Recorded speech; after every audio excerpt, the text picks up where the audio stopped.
ઓમ નમો નારાયણ. આજ રોજ તારીખ 23/4/2026 રોજ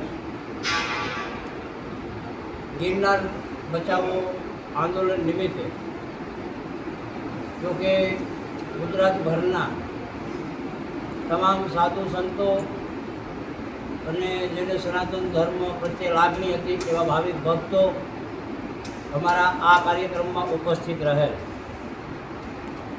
અને વિશેષ મુદ્દો એ છે કે આજકાલ જંગલના અંદર જે આશ્રમો છે કોના કહેવાથી કરતો હોય તો ભગવાન જાણે, પણ ફોરેસ્ટ ડિપાર્ટમેન્ટવાળા અવારનવાર જંગલોના આશ્રમોમાં જતા સેવકોને રોકે છે. એવો જ એક આશ્રમ છે આપણે જૂનાગઢમાં રોગણેશ્વર મહાદેવ, જે આદિકાળથી છે. 52 વીર અને 64 જોગણી માતાના જ્યાં બેસણા છે. દેવાય પંડિતના ગુરુ શોભાજી મહારાજની જ્યાં સમાધિ છે. અને છેલ્લા 4-5 વર્ષથી વધારે હેરાન પરેશાન કરે છે.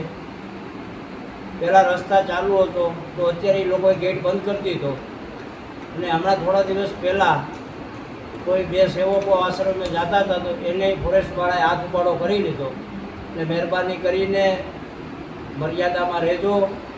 અને મારું તો ગુજરાત ગવર્મેન્ટને તો ઠીક છે, ગુજરાત વર્લ્ડ વાઇલ્ડ ફોરેસ્ટને તો ઠીક છે, પણ કેન્દ્રીય વન મંત્રીને હું રજૂઆત કરું છું કે જે પહેલાંની જેમ રસ્તા ખુલ્લા હતા એવી રીતે આજે પણ રસ્તા જંગલના ખુલ્લા રાખો. અને હજી ઘણા જ રસ્તા ખુલ્લા છે જ, જેમ કે જૂનાગઢ બોરદેવીનો રસ્તો ચાલુ છે, તો ઘણા જંગલના રસ્તા અંદરના રસ્તા ચાલુ છે.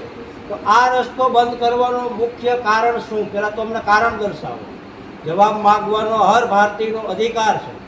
સનાતન ધર્મ પરિષદ સહાયક મંત્રી તરીકે તમે ધર્મસ્થળ ઉપર પ્રતિબંધ લગાવો તો હું તમને પૂછી શકું છું કે ધર્મસ્થળ ઉપર પ્રતિબંધ કેમ?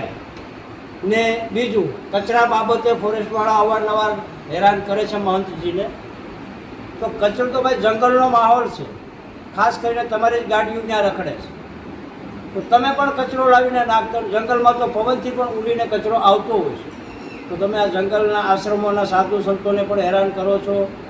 અને હવે મારી તો એક જ ડિમાન્ડ, સમસ્ત સનાતનીઓની એક જ ડિમાન્ડ કે જોગણેશ્વર મહાદેવનો રસ્તો સવારે 8 વાગ્યાથી સાંજના 5 વાગ્યા સુધી ખુલ્લો રહે એવી મારી ગુજરાત વર્લ્ડ વાઇલ્ડ ફોરેસ્ટને પણ વિનંતી અને કેન્દ્રીય વન મંત્રીને પણ મારી વિનંતી. નહીં તે આવતા સમયમાં એ વિષય ઉપર પણ અમે આંદોલન કરશું.